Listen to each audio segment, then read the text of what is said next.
আসসালামু আলাইকুম। আমি মোহাম্মদ নাজমুল হক, আর আপনারা দেখছেন নাজমুলস টেলিকাস্ট।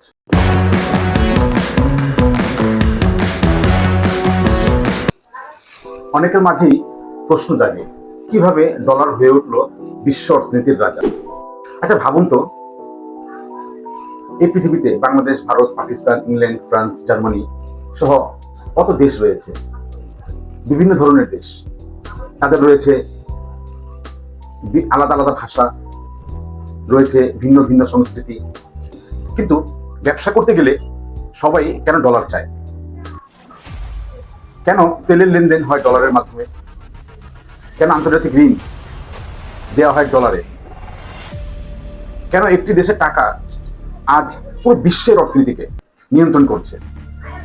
আজকের এই ভিডিওতে আমরা জানতে পারবো বিশ্ব অর্থনীতিতে ডলারের আবির্ভাব কিভাবে হলো এবং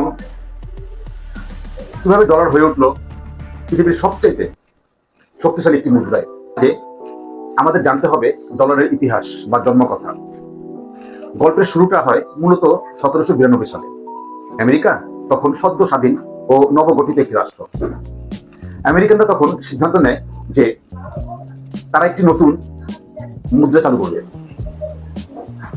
সেই লক্ষ্যে তারা সর্বপ্রথম একটা আইন পাশ করে, যাকে বলা হয় কয়েনেজ অ্যাক্ট অফ 1792।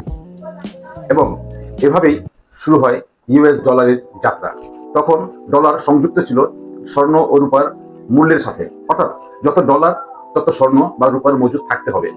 কিন্তু তখনও ডলার ছিল শুধুই মাত্র আমেরিকার একটি মুদ্রা, পুরো বিশ্বের নয়। যেহেতু আমেরিকার ডলার সারা বিশ্বে সমাদৃত হয়নি, তাহলে স্বভাবত প্রশ্ন জাগে যে সেই সময়ে আন্তর্জাতিক লেনদেনগুলো কিভাবে সম্পন্ন হতো। 19বিংশ শতাব্দীর শুরুর দিকে বিশ্ব অর্থনীতি নিয়ন্ত্রণ করত ব্রিটিশ পাউন্ড স্টার্লিং। কিন্তু এরপরই শুরু হয়ে গেল প্রথম বিশ্বযুদ্ধ, দ্য ওয়ার্ল্ড ওয়ার ওয়ান। এই সময়ে ইউরোপের দেশগুলো যুদ্ধ করতে গিয়ে ভয়ঙ্করভাবে ঋণে ডুবে যায়, যার ফলে ব্রিটেনের অর্থনীতি দুর্বল হতে থাকে। আর অন্যদিকে যুদ্ধ পরবর্তী সময়ে আমেরিকা এক শক্তিশালী অর্থনীতির ভিত তৈরি করে। তাদের বিশাল শিল্প উৎপাদনের মাধ্যমে প্রচুর স্বর্ণের মজুদ করে তোলে। তখন থেকেই মূলত ডলারের গুরুত্ব বাড়তে শুরু করে। তখনই আসে সবচেয়ে গুরুত্বপূর্ণ এক অধ্যায়। সময়টা ছিল 1944 সাল, ঠিক দ্বিতীয় বিশ্বযুদ্ধের প্রায় শেষ দিকে। বিশ্বের 44টি দেশ একত্রিত হয় আমেরিকার ব্রেটন উড শহরে, যেখানে একটি চুক্তি স্বাক্ষরিত হয় এবং এটি গেম চেঞ্জারের ভূমিকা পালন করে থাকে। এখানেই হয় এক ঐতিহাসিক সিদ্ধান্ত, আর তা হলো ডলারই হবে বিশ্বের প্রধান রিজার্ভ কারেন্সি। সব দেশের মুদ্রা ডলারের সাথে যুক্ত থাকবে, আর ডলার সরাসরি স্বর্ণের সাথে যুক্ত থাকবে। তখন 1 আউন্স স্বর্ণ $35 সমমান ধরা হতো। আর এই চুক্তির পরেই ডলার হয়ে যায় বিশ্ব অর্থনীতির মোড়ক।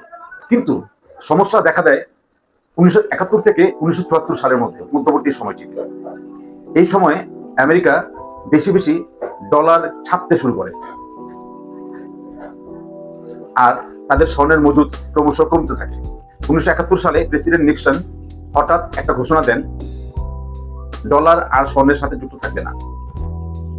অনেকে ভেবেছিল এবার ডলারের পতন শুরু, কিন্তু এখানে আসে পেট্রো ডলার সিস্টেম।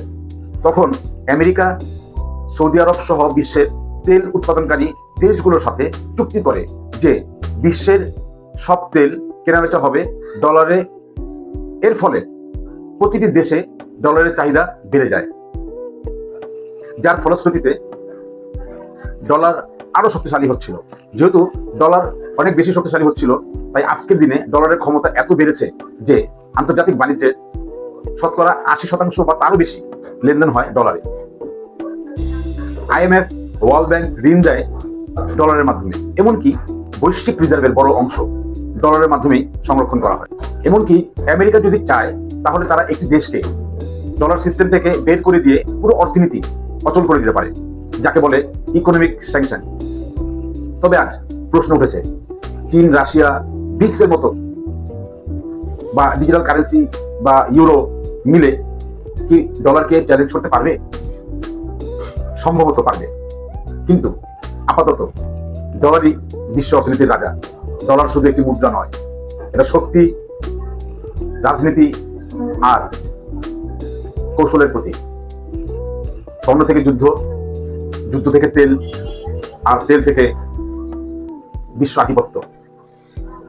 এভাবেই ডলার হয়ে উঠেছে বিশ্ব অর্থনীতির মেরুদণ্ড। আপনাদের যদি এই ভিডিওটি ভালো লাগে তাহলে লাইক, শেয়ার এবং সাবস্ক্রাইব করুন এবং কমেন্টে বলে যান পরবর্তীতে আপনারা কোন বিষয়ের উপরে জানতে চান। আমি ইনশাআল্লাহ চেষ্টা করব আপনাদের জন্য সেই বিষয়টি নিয়ে আসতে। তারপরে আপনাদের বলে রাখি, আপনি কি মনে করেন ভবিষ্যতে ডলারের পতন হবে? কমেন্ট অবশ্যই জানিয়ে যাবেন।